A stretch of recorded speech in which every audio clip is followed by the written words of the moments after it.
Alright, I just remembered an interesting hand. I'm still on my dinner break. This was when the blinds were 500, 1,000. I have about 47, maybe 45,000 chips. Which is good for me. It's below average though. Half the field's busted, so I would say the average stack is probably closer to, I'd say they're in the 55,000 range. So I raise ace-10 off in middle position. Big blind calls.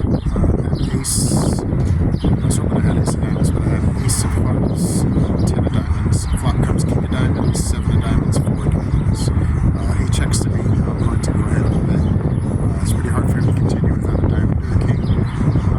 And ace highs are good most of the time. So, and even if I get called, like I said, a lot of diamonds, jack of diamonds are calling me. So I'm actually value betting / protection betting. Just take it down. So I bet 2,000. He calls. Turn breaks at ace of spades. That improves my hand. But I don't really want to value bet it just in case I was to get check raised. Like if he was still playing, I don't know, ace high diamonds or something like that. He'd put me in if it was a flop flush, he'd put me in a tough spot. And I have the 10 of diamonds, so anyways, I don't think that's what he has, but I'd go ahead and just check. I can value bet the river breaks off. And the river brings the ace of diamonds. So right away, I was a little surprised that the ace of diamonds came out, but I guess I shouldn't be, because I think he's check raising most of the ace of diamonds. So obviously he doesn't have the ace of diamonds now. But he goes ahead and leads out for 9,000. I forget how much was in the pot. I put in 2, he called 2, that's 5. The flop I put in 2, he put, so he bet a full pot size bet. Puts me in a tough spot because even though I have the 10 of diamonds, and the trick is on that, there's 4 diamonds up there. Now I gotta think about what bluffs to make. If this was like a fishy game, you know, where everybody's learning how to play poker, this would be an easy, I don't want to say easy call, but I'd be looking for reasons, tough reasons to stand. The fact that these are pretty good players, the fact that these are thinking players, if he's calling the flop with a king, is he really going to bet when the 4th diamond comes and the board's paired with the ace? I understand my range looks pretty big. This is what took me a little while to eventually fold. The main reason I folded is I couldn't figure out a hand that would call the flop that would want to turn into a bluff, other than a small flop flush. But I mean, he's check raising that. I mean, he may even have backboard most likely he has the queen of diamonds. He doesn't want to check raise that on the flop because he has the ace of diamonds and he's drawing almost again. Jack of diamonds, and that's the other thing, his bet size is pretty big. If it was a small blocker bet or something like that, maybe he has like king 9 with 9 diamonds, but the fact that he's betting pot.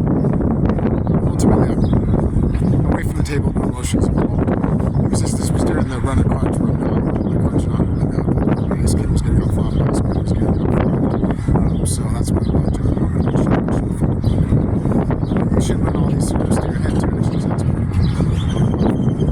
And then, right over here, let's talk about one more big hand that could have been. It's kind of interesting though, because this is important. Why it's important to have a strategy ahead of time. It has to do with, I was on the button, early position raiser. That same guy, actually, the middle-aged Korean guy. I don't see him as a maniac or anything like that. People get that out of their system after they've played for 10 or 12 years. They realize that it's punting a lot of money. So anyways, and then seat 9, he's the guy in the video from before, probably one of the best players on the table. He actually has about 100K in chips now. Very comfortable, very good. He calls. So right away I know he has a pretty strong hand. It comes around to me, and I'm in late position. I can see that the 2 guys to my left are just going to fold.